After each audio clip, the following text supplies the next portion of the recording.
You better book it out for the edge of town right now. Connor's men are hot for you right now. They're gonna be coming after you with hot heaters. And take a gat. Waste no time. You better skip to it. That's the straight dope. And don't come around here asking for any scratch. You're not gonna get it. Now scram before I pop you.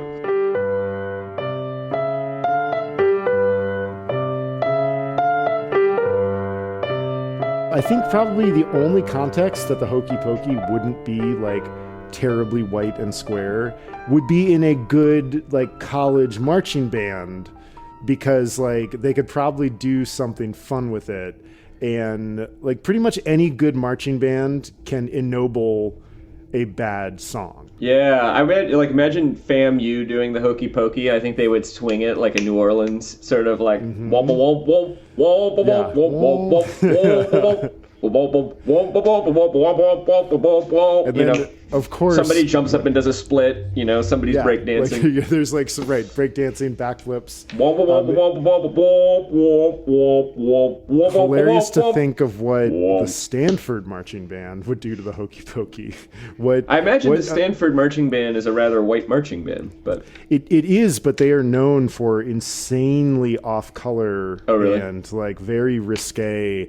They at Notre Dame once, they did a cover of Somebody's Hung Up on You and ran a crucifixion pageant at the same time during the halftime show. With all due respect to my Christian friends, that is a funny burn. They really know how to push it. I hope Jesus doesn't force me to spend a few years in purgatory for laughing about that. Shall we get into this? Yeah, let's book it. That's a verb that I think showed up in this book, but only in policing procedures. Well, there's that, but there's probably something like, you better book it out for the edge of town right now. Connor's men are hot for you right now. They're gonna be coming after you with hot heaters. And take a gat. Waste no time. You better skip to it. That's the straight dope. And don't come around here asking for any scratch. You're not gonna get it. Now scram before I pop you. If he killed Whisper for killing the girl, that marks him off. Besides, she had bruises on her wrist and cheek, and he wasn't strong enough to rough her. I was surprised at how much of that I could follow. And I think it's from watching a lot of movies. And I also think that I'm somebody, when I notice a new piece of slang, my brain files it away. I'm like, oh, you know, there are a few like that. Even the use of after is very similar to the use of after in contemporary Irish slang. Like, oh, he's after getting a bruising, you know, like it's like he's after, as in, if you keep this up, this is what's going to happen. And I think they still use that in Ireland. Of course, a lot of these characters are Irish immigrants. So, but anyway, we should just say we are talking about Dashiell Hammett's Red Harvest, the whole thing. We're not going to break it. Book, I would say it's right on the edge of the sort of length. But I'm glad that we're not talking about this one twice. I don't really think it needs two conversations. Nope. And yeah, it starts out with an unnamed private investigator. He works for the Continental Agency, which is a thinly veiled sort of stand-in for the Pinkertons. Private detective agency. He's been called into a frontier mining town in Wyoming, Montana, Utah. They laid out for Ogden at some point. It's not far from San Francisco. There's a lot of talk about Salt Lake City. Somewhere in the Mountain West, right? But not California. Yeah. Town, and he's sent there. He's been hired by somebody named Don Wilson. But he never gets to meet Don Wilson, because between the time he arrives in town and tries to meet Don Wilson, somebody murders Don Wilson. Don Wilson is the son of Elihu Wilson, a mining magnate. We also learned that he has recently come out on top in a conflict with the local union led by the IWW, the Wobblies. This is based on a true series of events, actually. The Anaconda Road Massacre. So our detective solves the murder, but then Elihu Wilson, it feels that some of the other powers that be in the town are behind the murder, so he hires the detective with $10,000 to basically clean up the town. And Wilson secures a certified check, which means no takesy-backsies, sends it to his employers, and sure enough, Wilson withdraws the offer, but our detective is kind of like, yeah, I'm going to keep, he can't stop me. I'm going to keep cleaning up the town, and I'll pass it over to you. Yeah, our narrator gets involved in I think the most charitable way to describe it is a Baroque series of intrigues. Baroque, Byzantine. That involve the criminals and the cops, who are almost completely corrupt, who run the town. The town is called Personville, but very early on is relabeled Poisonville, because our narrator is speaking to somebody with like a thick New Jersey accent who lives in Utah and calls it Poisonville. Which not entirely unsurprising. This was still the frontier. And you are probably going to have a lot of working class, Northerners and Southerners coming to towns like this, in search of quick money and jobs and things like that. And and the moniker sticks. Yeah. Personville is very clearly sort of Poisonville. Our narrator gets somewhat romantically entangled with a woman named Dinah Brand, who might be a prostitute, who knows, but she's definitely involved in all the intrigues in town. She's incredibly money hungry. Our narrator spends a night with her, but he blacks out from booze and laudanum. He wakes up, she's dead with a ice pick in her heart. He thinks he may have done the crime, but he's not sure. And the rest of the novel involves him making sure that everybody is dead. Yeah, I mean, he does actually try to figure out who the murderer is. He's a little bit worried that he was the murderer. And he's also, you described this Byzantine or Baroque series of intrigues. Mostly what he's doing is setting these various gangsters and cops and corrupt cops against one another and letting them fight it out. And occasionally he gets pulled into that where his own life is in danger. My feeling is if this were realistic, his chances of survival, the number of encounters that he sets up in which there is gunplay or violence would be, it's like, give him like a 60% chance of surviving each, and he would very likely be dead, because there's this rhythm to it, which is sort of like, there's some tough talk, somebody threatens somebody, something, gunplay, somebody's dead, the detective eats breakfast, Dinah Brand asks for money, something, tough talk, somebody ends up dead, the detective eats dinner, has a drink, Dinah Brand asks for money. And we get that for, about 100 pages? Yeah, in many different locations. Lots of characters. Yeah, so much alcohol. A lot of booze. They all should be dead. A lot of reference to sex, no actual sex. A lot of violence. I didn't count at one point the body count is 16, but that's like 2/3 of the way through. I think early on. Yeah, I think it goes up. At the boxing match, it's 16, yeah. And by the end of it, it's like almost all of the principal gangsters are dead. Many of their lieutenants are dead. The the chief of police is dead. Dinah Brand is dead. It's just it is Tarantino-esque. Yeah. It's like Kill Bill Tarantino, where there's just the body count is part of the scene. Or it's like Hamlet, if Hamlet calls Fortinbras and then just kind of buggers off to the nearest town to let him sort of mop up the details without actually dying. So let's get in. I mean, we could talk more about the plot, but let's get into our analysis, and listen to this plot is just too complex to summarize.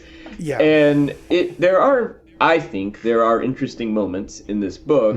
I don't actually really find the plot to be very interesting as a story. And before we, though, get into our various recaps and things like that, we should just warn you, this book is full of sexism, it's full of misogyny. Was there racism? I don't remember. Yeah. Early on, the narrator says something about checking in on some slants. Yeah. There's a lot of WAP and Dago talk. It's not great. Yeah. It's 1929. It's Dashiell Hammett's very first novel. It's his debut novel. Yeah. None of that excuses it, but it can contextualize the unacceptable language. Yeah, and it's represented as this is a corrupt, rough, violent place, and I think a lot of that language is in there to to create that sense, to create that context too. So I don't necessarily think that the author approves of it, but I don't necessarily think the author disapproves of it. It's just sort of like, yeah, this is what it's like in this sort of world. Yeah. My question for you about the narrator is, what do you know about this? Like, as a character, who is this guy? We know very little about him. And actually, this relates to a realization that I had about halfway through the book, which is I don't really know what's at stake here. The narrator is smart. He's street smart. He can figure the angles, as they say in this kind of story. He is 40. We learn at one point, because he says at 40, I could sometimes substitute gin for sleep, but not as well as I used to, or something to that effect. There are some good throwaway one-liners in this book. That's my favorite part of this book. There are some single sentences that I just found. I was like, ooh, nailed it. Yeah, for sure. He is overweight. He's shorter than Dinah Brand, and Dinah Brand seems to have an athletic build, and they both body shame each other, sort of. Yeah, there's a lot of talk about muscular thighs. Yeah, it's sort of flirting, I think. Like, it's meant to be, because they kind of like each other a little bit. I don't think they ever do anything romantic, but there's an attraction between them, even though she's sort of using him for money. He's using her for information, but they also, I think, sort of like, okay, let's set aside business and have a drink together. They sort of enjoy each other's company. I also feel like he respects her as some sort of, maybe even like an equal in his intelligence, and that's rare. Maybe Whisper is the only other character who he sees as sort of a... There are a lot of characters. Reading this book, I developed a new formula, which is basically like 100 pages or less. You can give your readers 3 characters to follow. Maybe 4, but probably 3, and then you get another 1 for every 100 pages. And this is probably, like 300 pages, 200 pages, and I think there are something like 12 characters whose characterization we're supposed to track and remember who they are to other people. Yeah, and Lou Card, Pete the Finn, Whisper, Noonan, McGraw, the Lunger, McSwain, Dan Ike Rolfe, Bush, the Lunger, Ike Bush, Dinah Brand, another woman, the French wife, early on, right? The French wife, right? I forgot the about lawyer her. with 3 names, the blackmailing lawyer who is both introduced and then very quickly dispensed of. The 2 Dicks from the other Continental Men, Mickey and Dick. Dick, I think. Yeah. It's one of them who's kind of a nice guy. Yeah, Reno. That's right. Yeah. Who's actually kind of a major character, and I will say in Dashiell Hammett's favor, I do think one of his strengths is characterization. That each character, if you're paying close attention, you understand that there's you get an image of them. You kind of understand how they're different. And you even get a sense of personality. You get a sense of intelligence. Like, I actually think that one of his skills is quickly drawing characters. Dashiell Hammett would be a good dungeon master. Yeah.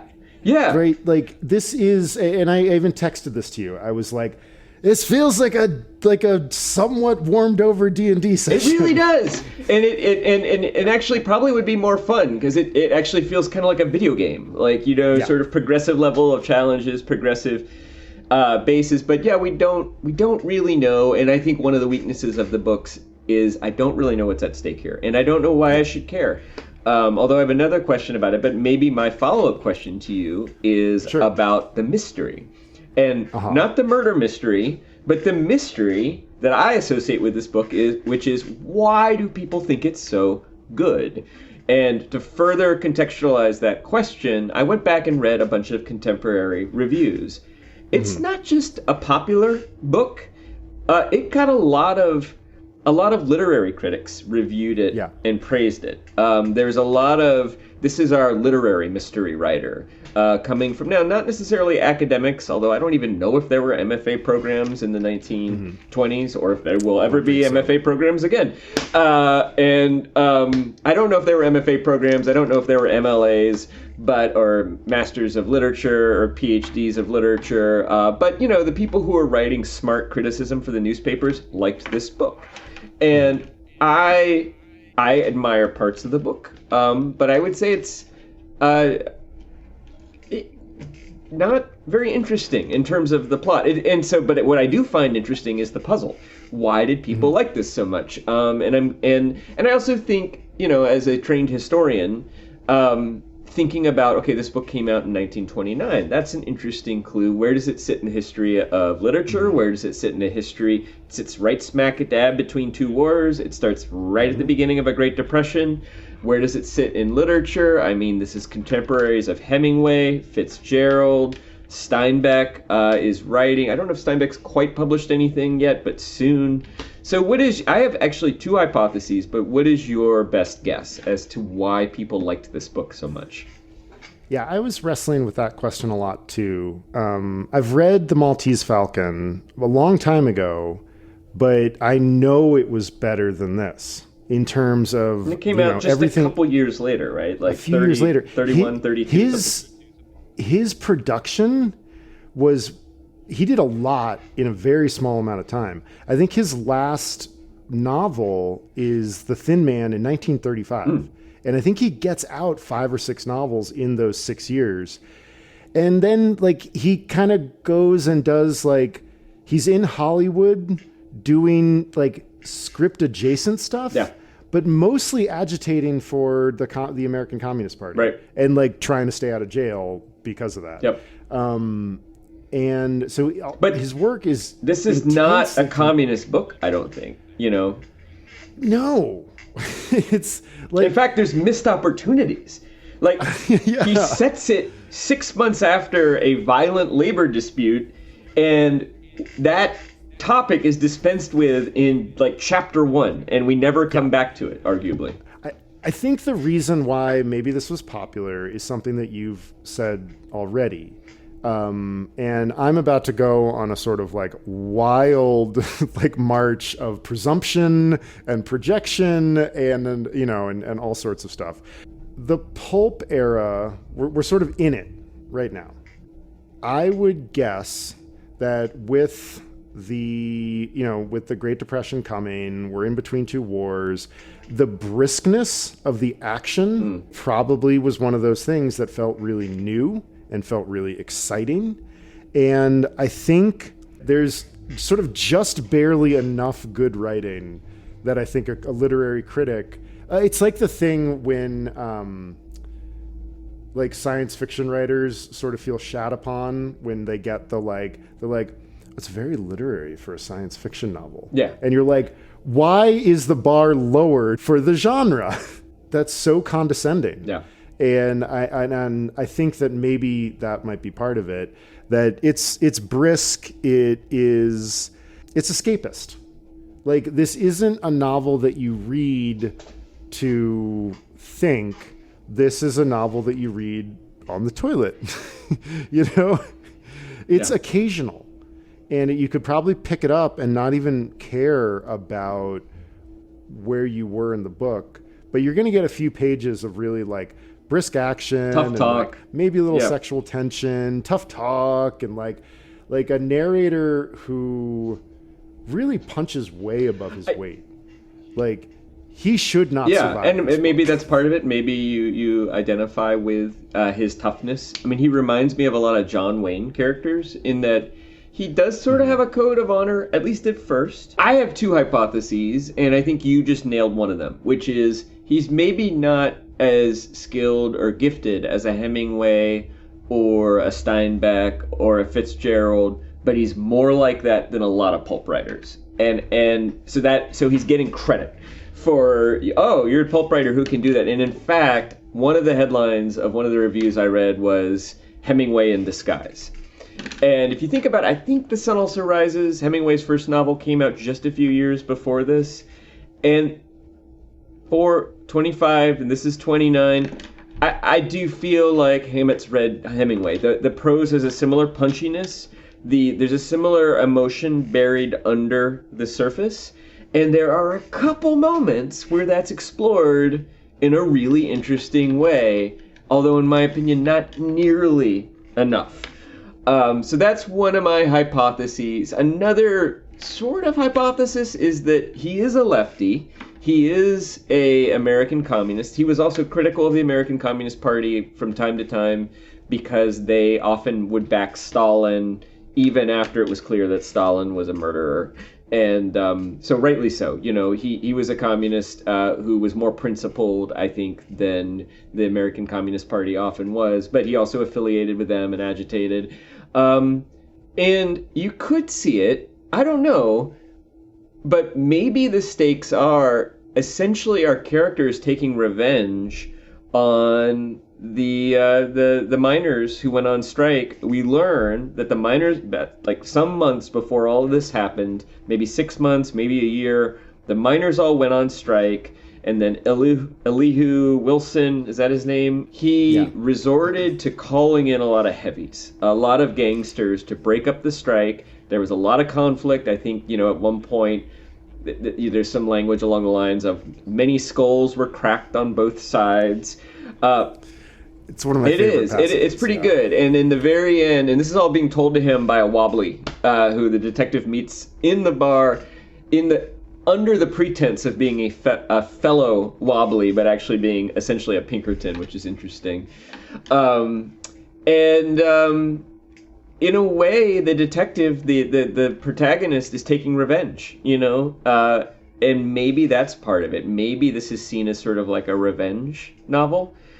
Cleaning up the town. What does he do? He kills all the people who cracked down on those strike workers, except for Elihu Wilson. Who is technically his client, and who he sort of gives credit for maybe being less corrupt than some of the others, but it's sort of like, well, he doesn't.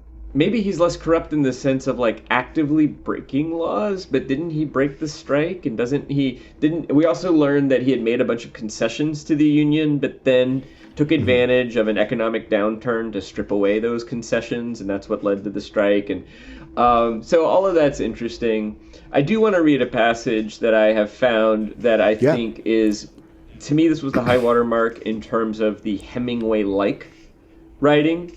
Mm-hmm. So this is the moment where the detective, the Continental Op, as he is sometimes called, has gone to Dinah Brand's house or apartment. They're having a drink together. This is the night that he eventually blacks out, but he's not quite there. And he's already talked about how he has found himself. He's been setting up these different corrupt cops and gangsters against each other, basically setting them up so that they'll get in shootouts with each other or slit each other's throats. And he's admitted that he's horrified that he's enjoying it more than he feels is good. And then he says to Dinah Brand, "Look, I sat at Wilson's table tonight and played them like you'd play trout and got just as much fun out of it. I looked at Noonan and I knew he hadn't a chance in 1,000 of living another day because of what I had done to him. And I laughed and felt warm and happy inside. That's not me. I've got a hard skin all over what's left of my soul, and after 20 years of messing around with crime, I can look at any sort of murder without seeing anything in it but my bread and butter, the day's work.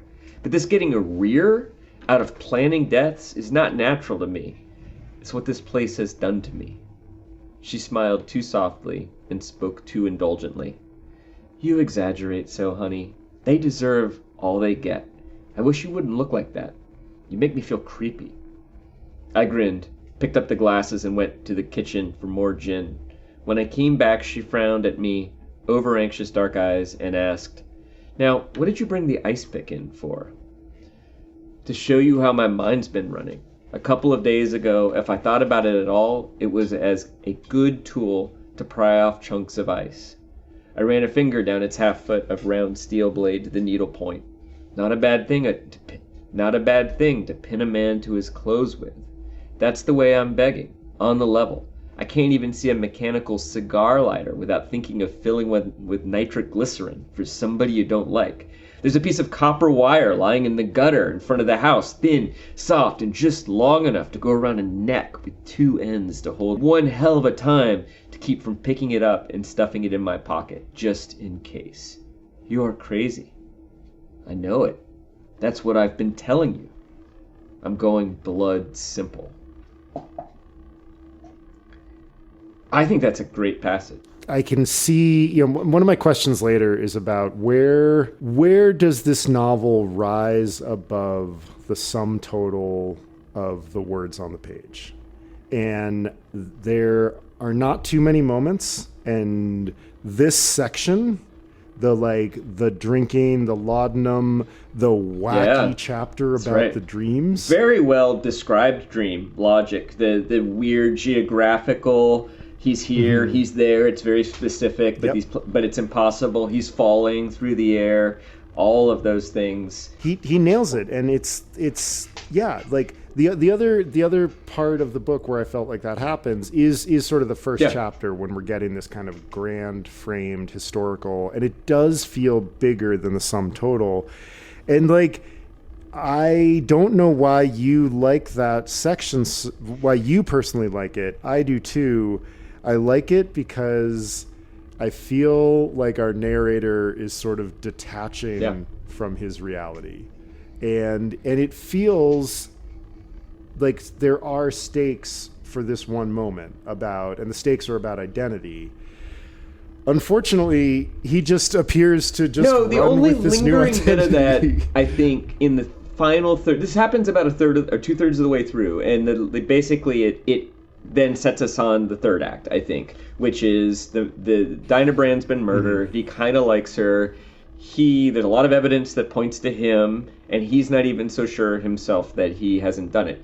All the framing, who actually did it, that stuff's not that interesting. And I think part of the reason it's not interesting is that Hammett doesn't write particularly suspensefully, nor do you necessarily care about any of the characters that much, including the detective, except for, I also think, his wonder. Did I get blacked out and kill her myself?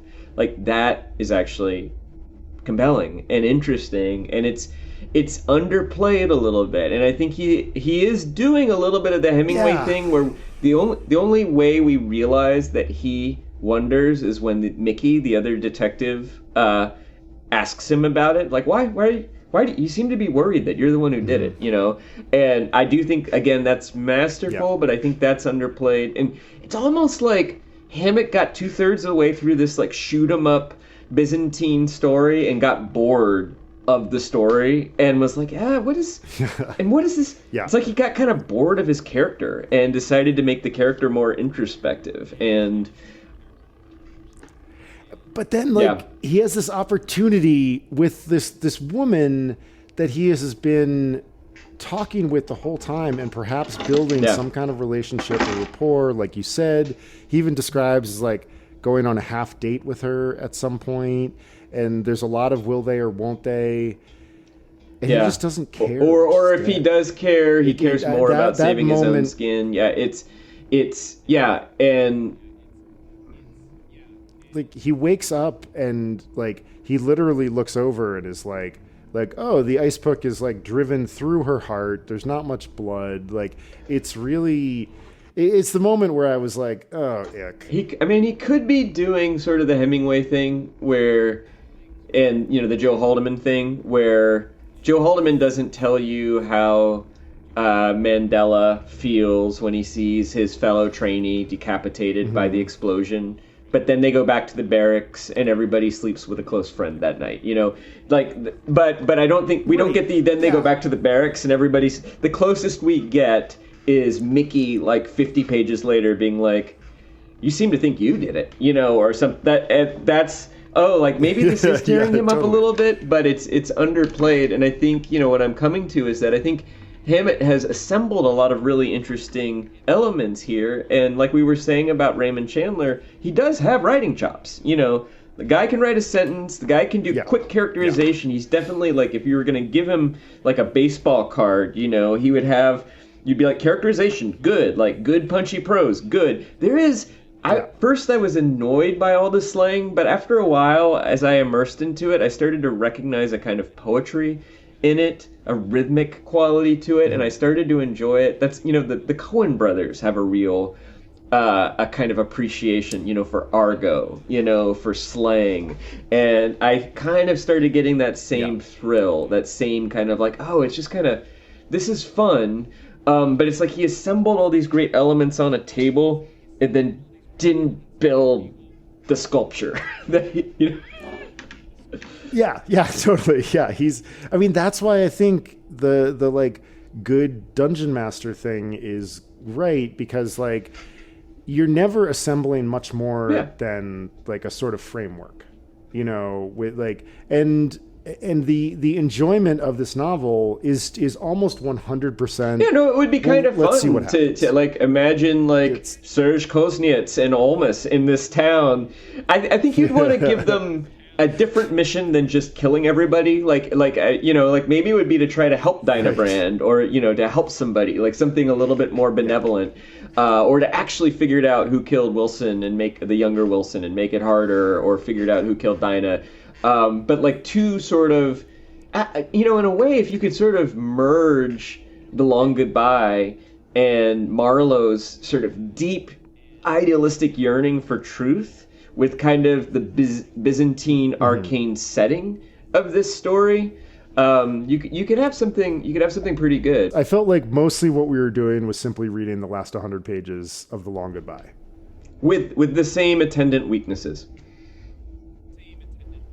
Yeah, exactly. Which is it just that like this was a more literate age, right? Like this was when most people read more, people were good. We know you could read like the letters of like, oh, here's somebody who like assembles buttons in a factory in Pennsylvania, and they write a letter, here's the letter they wrote to their mom, and it's beautiful and poetic, and like, dearest mother, the light above Harrisburg, Pennsylvania today came over the clouds and reminded me of the time that we were sailing together on Lake Geneva all those years ago. Anyway, the job at the button factory is rather drear, but the fellow next to me has quite an excellent high tenor. And you're like, this is, it is an era where people were more literate. Maybe they can just tolerate more plot. Maybe their brains they're just more expansive, and they can remember more than we can in this era. Which would make sense. I mean, like this. I mean, when we were talking earlier, I was sort of like, it feels like kind of the first Avengers movie, where you're just like, or it feels a little bit like Iron Man, where you're like, oh, this feels new. This feels different. It feels brisk. It feels jaunty. And, and that's kind of where that was sort of my analog for it. I mean, his sense of pacing is really, really good. I think if you think about how quickly the action builds in the first Star Wars movie, you have a similar sense of pacing. Like, what's the very first thing that happens? A door, one spaceship is shooting at another spaceship. Very shortly after that, like, the door blows open, stormtroopers come through. A little bit after that, the droids are in the escape pod. A little bit after that, Luke finds, I think like 15 minutes, like Luke has found the droids, and like they're looking at the hologram of Leia. And like, you're like, man, that cooks. Like that is fast. The other moment I really loved was the boxing match. Yeah, I like that a lot. Like the boxing match. Back to Philly! Well, yeah, that was my favorite part. And everybody just starts shouting back to Philly, even though they don't know what it means, which felt very real.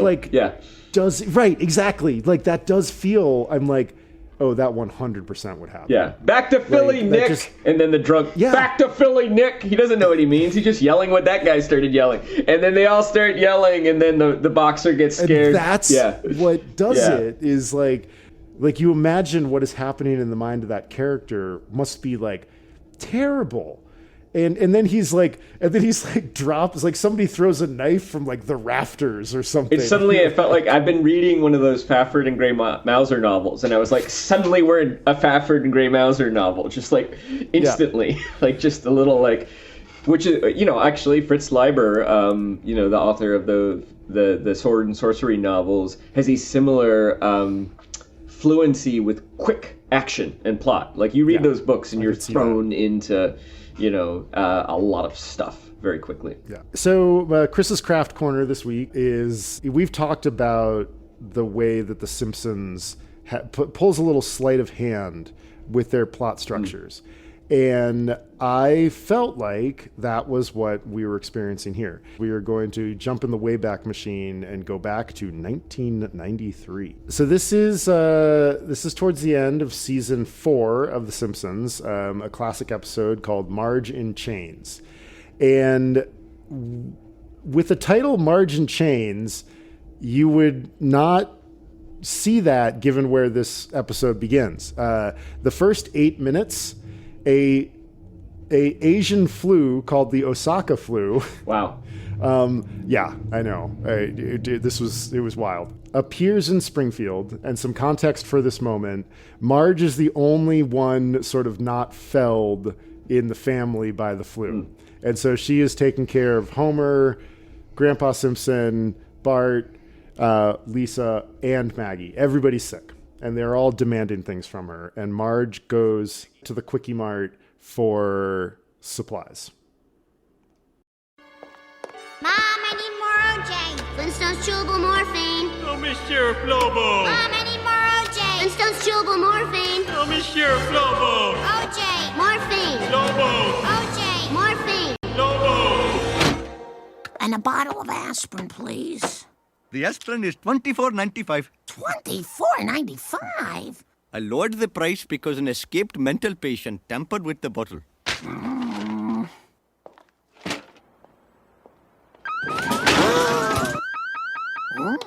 Oh dear, the alarm must be broken. If you could just move a bit to your left. 8'6". Oh, Sanjay, help Mrs. Simpson with her bag. And while you're at it, uske koate karaf teku.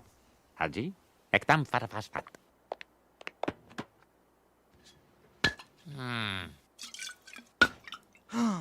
Mrs. Simpson, you did not pay for this bottle of Colonel Quickie Mart's Kentucky bourbon. No, I guess I didn't. All right, come out with your hands up. 2 cups of coffee, an auto freshener that says Capricorn, and something with coconut on it. So what this episode is actually about is Homer solo parenting. And the virus is just dispensed with. Oh my God. We've been Simpsoned in the first, because our narrator shows up, investigates the murder, and very quickly solves the murder. And now it's like we're into something else. And this has a name. There is a term for this. And, forever I've been, talking about The Simpsons and talking about this. This is called an Act 1 misdirect, is the actual terminology for it. Ah, right. Yeah, the classic one is Psycho. Also the beginning of From Dusk Till Dawn. 2 great examples. Yeah, exactly.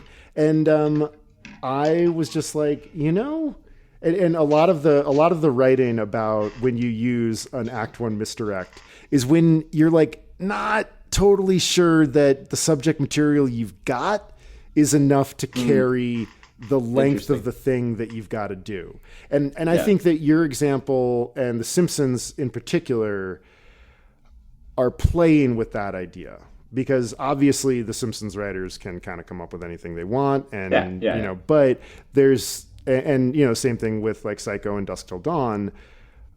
But like you said earlier, there is a little bit of a feeling of Hammett kind of writing his way into the novel. In one of the interviews I read, the other thing is that I think Red Harvest was pretty successful, but The Maltese Falcon, the follow-up, was very successful, and it got a Hollywood deal, and then he got interviewed a lot. And he speaks a lot of aphorisms about writing. And one of the things was people said, "Oh, you're a mystery writer." And he would say, I'd like to be a mystery writer, but I don't think I really know how to do that. There's very little, you don't have those moments in my books where, the murderer is sitting around with a bunch of innocent people in a parlor and the detective has to pin it on them. Often I just kind of tell you who did it, and if not, you find out within a few pages anyway or something like that. And it's, I think we're on to something, which is that, he had this idea for a setting, and I don't think that he really knew where the book was going, and so it sort of starts out like it's going to be about maybe a labor dispute, but then we get rid of that pretty quickly, and then maybe, because one of the first things about the Continental Op is that he impersonates a wobbly. He impersonates a communist, essentially, or an IWW worker, and we're like, wait, is he a Pinkerton? Is he going to be spying on the strikers here? Is that what this is? No. that's done in chapter 1. Yep. And they're like, oh no, instead he's this younger Wilson is hiring him to, nope, it's done. And then we get the really strange sort of inciting incident of the elder Elihu giving him the $10,000 to clean up the town. And then the even stranger sort of Elihu saying, you know what, I changed my mind. I don't want to clean up the town. It's fine. And the character behaving very strangely, being like, you know what, I'm going to clean up the town anyway. We've got your money. Yeah. And but I'm going to do a good job because I'm an ethical guy. And you're like, and yet I'm going to break all the rules of my agency and get in big trouble and with then my also boss. sort of increasingly break my own moral code to the point where I start to wonder whether I'm any better than the bad guys. I mean, and that's the point where it sort of gets interesting. But I think, it does sort of have a plot problem. It has a focus problem. It has a what's this about problem. And with The Simpsons, that's not a problem because it's absurdist TV and it's satire. Right. But if you're trying to read a novel and you're trying to care about the characters, that is sort of a problem. However, I have a new hypothesis about what people maybe liked about this, which is that maybe it was sort of genre defining too. Mm-hmm. That we had detective stories before, but they were more about solving murders, and we'd had westerns where people clean up a town. I actually read that this might have been the first of detective goes to corrupt town and pokes around and sort of like everybody's in on some kind of corruption, and the detective tries to clean that up. That is a kind of subgenre of the detective novel that has persisted to this day. And so, maybe part of the reason you and I are kind of like, the plot, and other people at the time are like, oh, this is amazing, is they hadn't really seen a book like this before. Yeah. So I've got a Chandler quote about Hammett. Oh, interesting. And and so it's basically what you're saying right now. And Chandler says, he took the murder out of the Venetian vase and dropped it into the alley. Hammett gave murder back to the kind of people who do it for a reason, not just to provide a corpse, and with a means at hand. Not with hand-wrought dueling pistols, curare, and tropical fish. That's pretty good. The addition of tropical fish is like, well, the addition of tropical fish is there actually an example of a tropical fish being used to murder somebody in an Agatha Christie story? Well, I think it's the thing that separates. So it's what separates Chandler from Hammett. Right. I think is that Chandler knows that the addition of a truly absurdist element can complicate and elevate your work in an interesting way. And he just really gets Hammett. Yeah. He's like, okay, the thing I like about Hammett is that he gives it back to people for whom murder is not just a viable option, but an everyday option. Yeah. And maybe that's part of the thing here, is that this is gritty and dark and ugly and maybe a little more gritty, dark, and ugly than a lot of the lives of the people who are reading these. I mean, I was going to say, well, also maybe this was based on a true incident, a labor dispute in which 16 people were killed.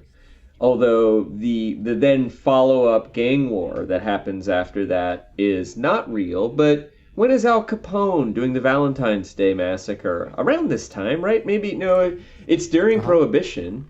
So it's like early. Yeah, 20s? And so this kind of cops on the take, bootleggers, gamblers, all competing for territory and killing, that is happening during these times. It's happening in Chicago. It's notoriously in Chicago is the place where we really, but I think it's happening in Detroit. Probably happens in New York a bit.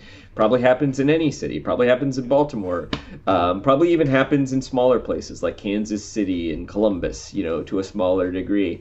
Does it happen in frontier towns? Well, I guess so. Probably, if there's money to be made, bootlegging and all of those things. But I don't really find gangsters killing one another to be particularly entertaining. I enjoy it in pastiche. I enjoy it when the Coen brothers do it, but I think that's because they're sort of elevating pastiche to this aesthetic art. And you get a little bit of that here. I mean, the Coen brothers loved Dashiell Hammett. I assume. And you also like, I don't know. I mean, the big action climax only happens because of like a scheduling error, basically.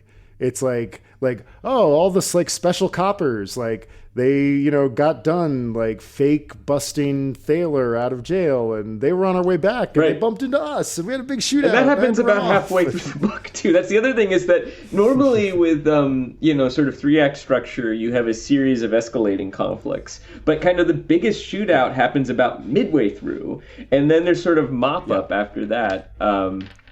There's bombs that get thrown around. There's like this. I mean, there is some real Keystone Cops. No, the shootouts. I mean, they are all sort of like, you can just imagine, like, nobody has a weapon more powerful than a pistol. I was even thinking, like, when was the Thompson submachine gun invented, and why don't anybody have them? Because you could mail order them back then. Let's look this up, because it's like, it's one of those things where now, if the cops surround a house, you're like, there's no way anyone's going to shoot their way out of that, But this was an era where, you get like guys in a house, like you could shoot it out with the cops, right? Because all they've got are like, they might have revolvers, or maybe they have automatic pistols, but maybe they've got a shotgun or two, but they're not carrying a lot of firepower. And so, there are a lot of these sort of comical, like 1930s era, and they're not comical, they're horrific, but it feels old fashioned to us. Basically now, if you get in a shootout with the cops, you die. Yeah. And there, one of the things I did like was the depiction of how ineffectual gunplay is, and which is true, like, especially in this era, especially with handguns, like, you're mostly missing everything all the time. And I think he does a nice job of depicting the kind of panicked ineptitude of these shootouts where you're like, no, they're really dangerous, but kind of by accident. Yeah, and I think that's still true. I think I read a statistic recently that, like, in the Afghanistan war, something like 1 out of every 1,000 rounds fired, like, hit somebody. Are you ready for my show and tell? Yeah, no, I think we covered I think we touched enough on my thing about, like, where does this book like lift off of the page? And I think we identified a few moments of it. And that, like, I really do think that Chandler sees something in this and then really takes it and improves upon it and makes it his own. And I think that Chandler is the one that we're really like, no, like, that's the literary hard-boiled author. But you can really see, the bones of what Chandler is going to do. I also, as I was reading this, and because, the title Red Harvest, and the fact that we know that Dashiell Hammett was a sympathizer with the American labor movement, at various times a member of the American Communist Party, you sort of think, well, maybe this is going to be a labor novel, And in reading it, I very quickly realized, no, it's not. But I actually kind of, in my brain, created a future upper middlebrow series of maybe what you hoped this would be. So what I've got, based on the title, and also just what you knew about Hammett and the time, 1929, In Dubious Battle. I don't know if you've read that Steinbeck novel. I think it's underrated. I think it's The Grapes of Wrath is considered his great labor novel, but I think In Dubious Battle is maybe even a more interesting portrait of the American labor movement. It's about 2 American communists and a fruit picker strike in California, and it's told from the 2 communists' point of view, who essentially show up to agitate. And one of them is an old veteran of this, and one of them is a young idealistic, organizer. And the older one has this idea, essentially, that if a fight breaks out between, the detectives and the strike breakers and the fruit pickers, that will galvanize a lot of sympathy. And so he kind of wants that to happen. And the novel really explores the moral ambiguity of that in a really interesting way. I think it's great. Also, the Milagro Beanfield War, great. Oh, you've told me about that. Yeah, it's a movie too, but I think the novel's even better than the movie. It's a great title. And then Matewan, the movie, John Foles, is that his name? John Foles, the director? I think so. Folles? Yeah. Mate One, which is actually similar in plot to Indubious Battle, but set in West Virginia during some of the striking there. And then that's a film. And then what was the other one I had on my brain along these? The River with Mel Gibson, which I watched recently, which has a strike at its center. But it's also about farmers. And I feel like those four are kind of like more in line with what maybe we hoped this would be. So maybe... Yeah, like same problem, same question. Like, is the Red Harvest like... I think that's just blood, man. Is it just blood? I know, yeah. I was like... Which is like kind of like you could call any noir book Red Harvest. I know, yeah. It was like a junior in high school. It's not even an agriculture book. It's about a mining town. Like it's not even about like farmers. It's just like how about Red Vein it's like the kind of title that AI would come up for. Or just give me a title for a noir book. Well, one of the things reading this.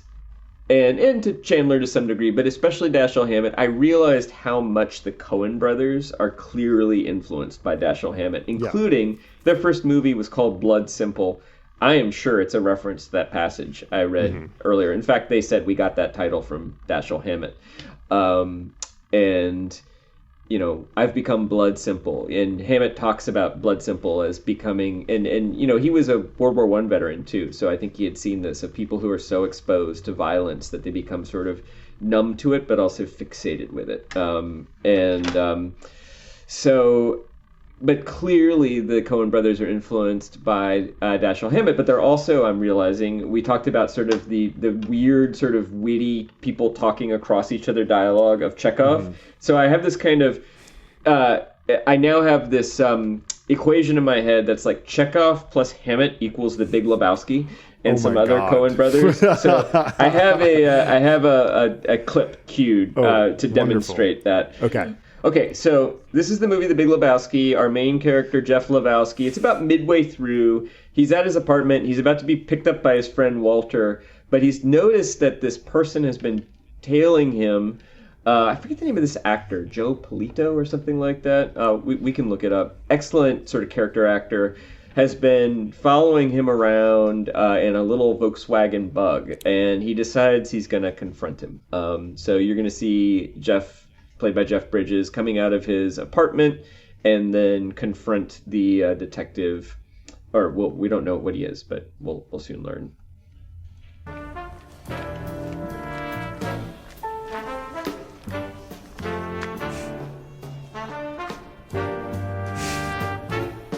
Great posture work. Yeah, determined. Get out of that fucking car, man! Get out of that fucking car! Get the fuck out of the car, man! Get out of the fuck... Who the fuck are you, man? Relax, man. No physical harm intended. Who the fuck are you? Why are you following me around? Come on, fuckhead! Relax, man. I'm a Brother Seamus.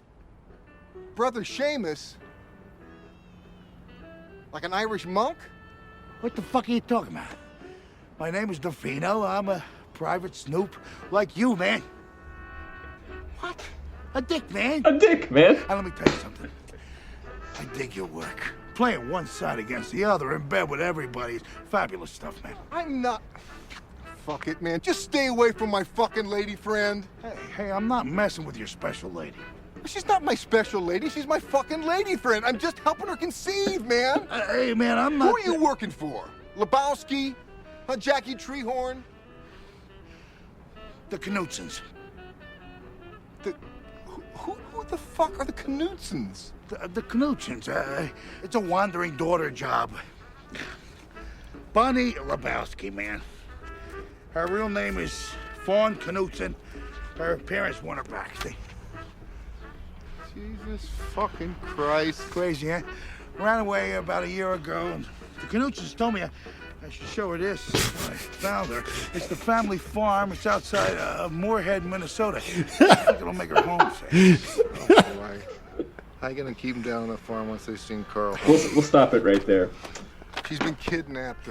Keep you on a farm once they've seen Carl on this. He holds up this, the farm is like the bleakest like monochrome photo. It looks like it's like out of Steinbeck. It's like literally like, or but you know, like that's clearly a reference to Red Harvest, right? Even to like the Seamus, I'm a brother Seamus, you know, a Snoop, a Dick, and like you know the Coen brothers are monk. Yeah, they're poking fun at the antiquated slang of the era, but then you know playing one side against another in bed with everybody, you know, we're describing. Red Harvest. So and you're right about the Chekhov stuff. The confusion about what are you talking about? Like my special lady friend. Oh, your girlie. She's not my special lady friend. She's my fucking lady. Yeah, I'm helping her conceive. I'm helping her conceive. Like it's like things Yeppe Kodoff would say. Right. You know, not about sex and stuff, but like.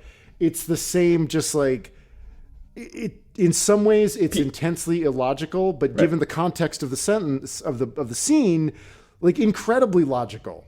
You know? No, this could be a moment between Gaev and Lopakin, or Yeppe Kodoff and Lopakin. Like, what are you talking about? Like, what? You know, sort of talking across each other. One of them is answering the other one, but then picking up a thread from earlier, you know, but that all done with this sort of balletic balance, too, and great physical acting of both of those guys. Oh my God, Jeff Bridges, like, he's so good. That like face work with the Knutsons moment, where he's just like Knutsons, what? You know, like, it's just. Yeah, I mean, you also get the same spiraling sense of plot, like a plot that has no top, right? You know, which is the feeling that you get in reading Red Harvest, where you're like, oh my God, the only way out of this is to kill everybody. Yeah, and then to just like fuck off back to San Francisco. Well, and like the Coen brothers do something different. You know, they're interested in a different kind of development. Although I think that often though with their pastiche, often the stakes are very low, right? And you often have this moment of kind of like at the end of Burn After Reading, which I rewatched recently too. There's this moment of where what's his name? J.K. Simmons is a CIA agent, and he says something like, well, I guess we learned our lesson. Although I can't for the life of me figure out what the fuck it is. Yeah. And he also gets the great line early in that movie where like some underling is like, what you do with the body? And he's like, the body? Who the fuck cares? Burn it. Yeah. George Clooney's character is on a plane to Venezuela. He's like, I don't know why he's going to Venezuela. You don't know? It's because we don't have an extradition treaty with Venezuela. Well, should we stop him? No! He does he's amazing in that. So, and by the way, the character actor who plays the detective is, in fact, John Polito. He is one of the two, gangster bosses in Miller's Crossing, which is a masterpiece, Coen Brothers Miller's film. Crossing is one of the best. And I would say also kind of influenced by Red Harvest, too, right? You have some of those, you know, shoot 'em up, you know, a bunch of guys and cops show up at one house and they get into a standoff. Come on out of there! You know, like moments like that. Come on out! We'll give it... The dame can come out, but then we're coming in shooting! You know, that kind of thing. Yeah, absolutely. But that's all I got. Well, let's see. You are the host, so I think we start with you. Yeah, okay. So let's go to trivia. Call up my notes. Okay. So, Dashiell Hammett came out of World War I with tuberculosis. And I don't know if that's due to exposure of a bacteria or because of, you know, all the gas attacks that World War I veterans. He was in poor health pretty much from his mid-20s on. You know, I believe even in his 30s he walked with a cane. He had a persistent case of tuberculosis, and in fact, I think he was even on medical leave from his detective job when he wrote this novel. So similar to the character Dan Rolfe, who is constantly referred to as a lunger. Only a lunger can call another lunger a lunger in this case. So the tuberculosis did affect him, and he was very weak and not in great health when he was writing this. So what adaptation did he employ in order to continue writing the novel? A, He discovered that immersion in hot water and having a steamy atmosphere around him made him feel better, so he wrote much of the novel while in a hot bath with a typewriter on a breakfast in bed tray, sort of laid across the bathtub. So that's A. What wonderful dissipation. B, he moved to Hot Springs, New Mexico, which was later renamed Truth or Consequences, New Mexico, but that's a story for another time, where he lived in a very modest cabin which abutted a natural hot springs, which he soaked in regularly. That's B. C, he arranged his furniture such that he could always get from his couch to his writing desk while always having some piece of furniture to kind of lean on, because he wasn't strong enough to stand up under his own power.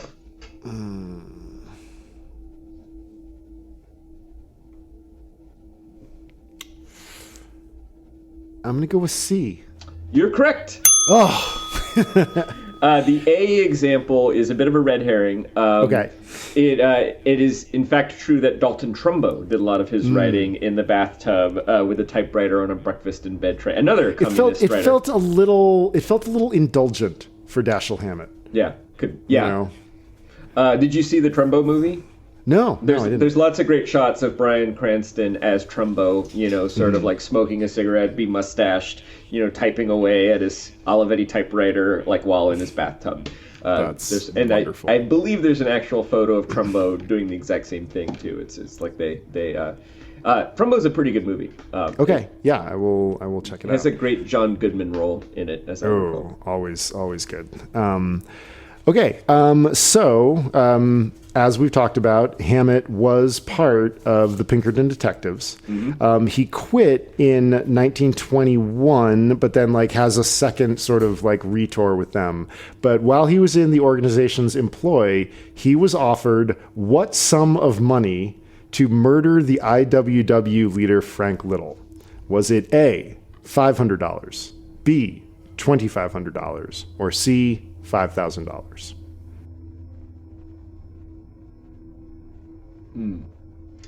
I actually had read that anecdote, that he was offered money to murder Little, but I don't remember the amount, or I didn't read the amount. I will give you a hint if you want one. Sure. It's a number that shows up in both this book and The Long Goodbye. Well, I was leaning to 2,500, but The Long Goodbye certainly makes use of $5,000. The relevant figure in this book I thought was $10,000. Also, $200.10 is a number that appears very hilariously in this book. That was also one of my favorite moments, their sort of hasty negotiation when they're in the Mexican standoff, and he's like, $200.10. Take it or leave it. Take it or leave it. I'll go with 5,000. I mean, I feel like they would pay $5,000 to assassinate the leader of the IWW. Yeah. You're correct. Yes. There's another $5,000 amount when he's talking with Dinah Brand early on. I feel like $5,000 then would have been $100,000 now, which sort of a pretty good year's take, Yeah.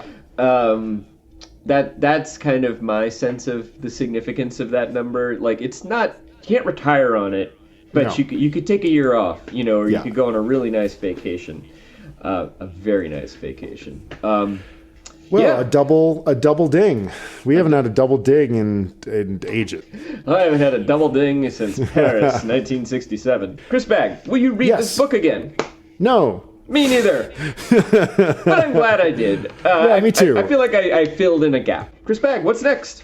We are going to be reading the first half of China Mieville's The City and the City is what's coming up next. Upper Middle Brow is a Small Point production. Chris Bagg and Jesse Dukes are two red herrings in a tin.